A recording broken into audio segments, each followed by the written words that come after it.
والصلاة والسلام على رسوله النبي الكريم أما بعد فأعوذ بالله السميع العليم من الشيطان الرجيم بسم الله الرحمن الرحيم قال الله تعالى في القرآن المجيد والفرقان الحميد ما كان محمد أبا أحد من رجالكم ولكن رسول الله وخاتم النبيين وقال النبي صلى الله عليه وسلم انا خاتم النبیین لا نبی بعدی صدق اللہ العظیم وصدق رسولہ النبی الکریم۔ معزز مہمانان گرامی، صدر شعبہ ان کی اجازت سے آپ کے سامنے حاضر ہوا ہوں۔ قبل اس سے کہ میں اپنی گفتگو کا آغاز کروں، مہمانان گرامی کی تشریف آوری پر ان کا میں شکر گزار بھی ہوں اور ان کو خوش آمدید بھی کہتے ہیں کہ انہوں نے ہمیں یہ شرف بخشا کہ ہمارے ادارے میں تشریف لا کر عقیدہ ختم نبوت کی اہمیت کو مزید واضح کرنے کے لیے تشریف لائے۔ عقیدہ ختم نبوت کی اہمیت اگر قرآن کی روشنی میں دیکھی جائے، سورہ احزاب کی یہ آیت جو ہے اس کا کوئی متبادل نہیں۔ اسی طرح ایک اور مقام پہ فرمایا وَمَا أَرْسَلْنَاكَ إِلَّا كَافَةً لِلنَّاسِ، جناب رسول اللہ صلی اللہ علیہ وسلم کو اللہ تعالیٰ نے دنیا جہان کے تمام علاقوں کے لیے، تمام ادوار کے لیے، تمام قوموں کے لیے بھیجا ہے، اور آپ کی رسالت، آپ کی نبوت، آپ کی تعلیمات کو یہ شرف حاصل ہے کہ یہ عالمگیر ہے۔ آپ کی جو نمایاں خوبیاں جو آپ کے القابات میں سے بے شمار ہے، اس میں امام الانبیاء کا لقب، یہ شرف حضرت آدم علیہ السلام سے لے کر جناب عیسیٰ علیہ السلام تک کسی نبی کو نہ مل سکا۔ آپ کو یہ اعزاز جو حاصل ہے ختم نبوت کا کہ آپ خاتم النبیین ہیں، یہ اعزاز 1.25 لاکھ انبیاء کرام میں سے کسی کو نہ مل سکا۔ یہ اعزاز جو آپ کو ملا کہ اول شافعین مشفعین، میدان محشر کا میدان ہوگا اور کسی کی شفاعت عظمیٰ کو جرت نہیں ہوگی جناب رسول اللہ کے علاوہ۔ یہ اعزاز بھی میرے محبوب پیغمبر کو ملا۔ محترم حضرات، احادیث مبارکہ کے اندر عقیدہ ختم نبوت کی وضاحت صحیح احادیث سے ثابت ہے۔ صحیح بخاری کی روایت انا العاقب، میرا نام عاقب بھی ہے، الذی لیس بعدہ نبی، اور عاقب اسے کہتے ہیں جس کے بعد کوئی نبی نہ آئے۔ آپ نے فرمایا سنن ترمذی کی روایت میں آخری نبی ہوں، میرے بعد کوئی نبی نہیں آئے گا۔ آپ نے فرمایا معجم الکبیر کی روایت میں آخری نبی ہوں، یا ایھا الناس، لوگوں اس عقیدے کو سمجھ لیجئے، اس بات کے اوپر یقین کر لیجئے کہ میں آخری نبی ہوں اور تم آخری امت ہو۔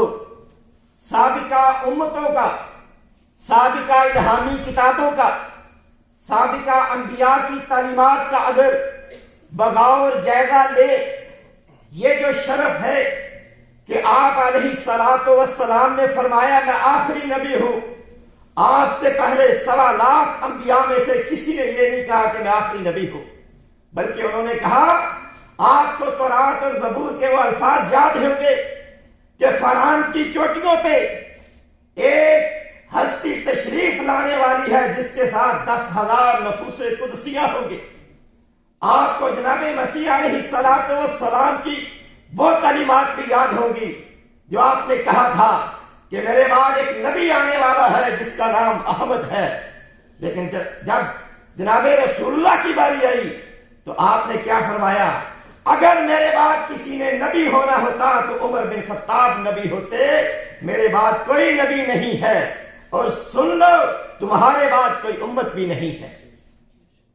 اس کتاب کو جو اعزاز حاصل ہے، 3 نمایاں خوبیاں کہ یہ کتاب مکمل ہے، یہ کتاب محفوظ، یہ خوبیاں کاملیت کی خوبی کسی الہامی کتاب کو نہیں ملی سوائے قرآن کے، محفوظ ہونے کی خوبی کسی کتاب کو نہیں ملی سوائے قرآن کے، عالمگیر ہونے کی خوبی کسی کتاب کی نہیں ہے سوائے قرآن کے۔ یہ خوبیاں عقلی طور پہ ثابت کر رہی ہے کہ جب ہمارے پاس دین مکمل آ چکا ہے، دین محفوظ آ چکا ہے، دین عالمگیر آ چکا ہے، اگر نامکمل ہوتا تو پھر نبی کی ضرورت ہوتی، اگر غیر محفوظ ہوتا تو نبی کی ضرورت ہوتی، اگر محدود مدت کے لیے، محدود علاقے کے لیے، محدود قوم کے لیے ہوتا تو پھر نبی کی ضرورت ہوتی۔ یہ دین مکمل ہے، محفوظ ہے، عالمگیر ہے، اس لیے عقل کہتی ہے کہ اب کسی نبی کی ضرورت ہمیں نہیں ہے۔ قرآن نے نص کے ذریعے ثابت کیا، حدیث نے نص کے ذریعے ثابت کیا، عقل نے اس مسئلے کو واضح کر دیا کہ آپ آخری نبی ہیں۔ اور اگر اجماع صحابہ کی بات کی جائے، آپ کو یاد ہے جناب ابو بکر صدیق رضی اللہ تعالیٰ عنہ کا دور خلافت ہے، اور مسیلمہ کذاب نے نبوت کا دعویٰ کیا، تو جناب ابو بکر صدیق نے صحابہ کرام کے سامنے اس مسئلے کو ہائی لائٹ کیا، کسی صحابی نے اختلاف نہیں کیا۔ وہ لمحہ بھی آپ کو یاد ہے جب منکرین زکوٰۃ کے خلاف مسئلہ ہائی لائٹ ہوا، عمر فاروق نے کہا کہ کلمہ دو لوگوں کو قتل کرو گے۔ تدوین قرآن کا مسئلہ ہائی لائٹ ہوا تو ابو بکر صدیق نے کہا کہ جو کام نبی نے نہیں کیا وہ میں نہیں کروں گا۔ لیکن جب مسئلہ ختم نبوت کا آ گیا تو پھر کسی چھوٹے صحابی نے، کسی بڑے صحابی نے اختلاف نہیں کیا۔ اور آپ کو یاد ہے بدری صحابی مسیلمہ کذاب کے ساتھ لڑنے کے لیے تیار ہے، بیعت رضوان والے صحابہ، السابقون الاولون والے صحابہ، سینئر کیا، جونیئر کیا، چھوٹے کیا، بڑے کیا، سب نے بیعت ذبح ہو کر، سب نے جست وحد کی طرح مسیلمہ کذاب کے ساتھ لڑائی کر کے، جہاد کر کے اس مسئلے کو واضح کر دیا کہ عقیدہ ختم نبوت کا معاملہ ہو، کوئی صحابی پیچھے نہیں رہ سکتا، نہ چھوٹا نہ بڑا۔ تو یہ اجماع کے ذریعے مسئلہ ثابت ہے، قرآن، حدیث، اجماع، عقل۔ پھر ہمارے ملک کے قانون نے اس کو 1974 کے اندر عقیدہ ختم نبوت کو قانونی طور پہ ثابت کر دیا۔ اور پھر یاد رکھیے یہ واحد ایک مسئلہ عقیدہ ختم نبوت کا ہے جس پہ تمام مسلمان جتنے بھی فرقے ہیں، جتنے بھی مسالک ہیں، ایک سٹیج کے اوپر اکٹھے ہو جاتے ہیں۔ اس کے علاوہ کوئی ایسا مسئلہ نہیں ہے کہ تمام علماء کا آپ کو اتحاد نظر آئے۔ اس قدر یہ اہم مسئلہ ہے۔ محترم حضرات، عقیدہ ختم نبوت کی اہمیت کے بعد دوسرا پہلو تحفظ ختم نبوت۔ اس عقیدے کی حفاظت کیوں ضروری ہے؟ اگر آپ اس عقیدے کی حفاظت نہیں کرتے، آپ کا قرآن محفوظ نہیں، یہودیوں کی تورات اور زبور محفوظ نہیں، عیسائیوں کی انجیل محفوظ نہیں۔ کیوں؟ جب ڈوری اور رسی ٹوٹتی ہے، ایک موتی تسبیح سے الگ ہوتا ہے تو باقی سارے موتی بکھر جاتے ہیں۔ قرآن سے عقیدے ختم نبوت کی آیات کو نکالیں گے، قرآن اپنی اصلی حالت میں محفوظ نہیں رہے گا۔ اس لیے عقیدہ ختم نبوت کی حفاظت کا مطلب ہے قرآن کی حفاظت کرنا، عقیدہ ختم نبوت کی حفاظت کا مطلب ہے دین اسلام کو محفوظ رکھنا، عقیدہ ختم نبوت کی حفاظت کا مطلب ہے اپنے عقیدے اور ایمان کو محفوظ رکھنا، اور عقیدہ ختم نبوت کی حفاظت کا مطلب ہے خلافت کے سلسلے کو محفوظ رکھنا، علماء کو جو انبیاء کا وارث قرار دیا گیا ان کی حفاظت کرنا۔ عقیدہ ختم نبوت کی حفاظت کا مطلب ہے کہ آپ اپنی امتوں کو باقی رکھیں۔ اگر یہ عقیدہ محفوظ نہیں، کوئی چیز محفوظ نہیں رہ سکتی۔ میری گفتگو کا تیسرا پہلو، عقیدہ ختم نبوت کے جو ڈاکو ہیں، اس عقیدے کے جو منکر ہیں، ان کے دجل کو، ان کے کذب کو، ان کے کفر کو واضح کرنا کیوں ضروری ہے؟